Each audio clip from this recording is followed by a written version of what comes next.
বলতেছি যে সামনে তো কোরবান, এবার কোরবান নিয়ে চিন্তা ভাবনা কি? আমি তো মনে করো এলাকার সব থেকে বড় লোক, এই এলাকার সব থেকে বড় গরু আমি জবাই দিই। ভাই আপনাকে একটা কথা বলি, মনে কিছু নিয়েন না। বলো। ভাই, অনেক টাকা দিয়ে বড় বড় গরু কিনে কোরবানি দেওয়াকে কোরবানি বলে না।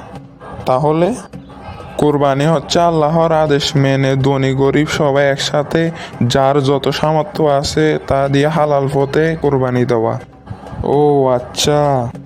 ভাই এবার থেকে চেষ্টা করবেন সব টাকার অহংকার ফেলে হালাল পথে কোরবানি দেওয়ার। ধন্যবাদ ভাই, তুমি আমার চোখ খুলে দিলে। তোমাকে যে কি বলে ধন্যবাদ দিই।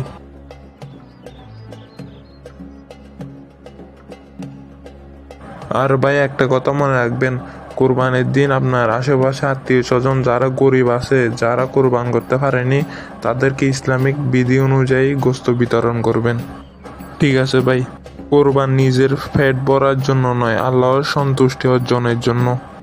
আজ থেকে কোনো টাকার অহংকার নয়, ইসলামিক বিধি অনুযায়ী কোরবান করার চেষ্টা করব। ভিডিওটি ভালো লাগলে লাইক দিয়ে চ্যানেলটিকে সাবস্ক্রাইব করুন।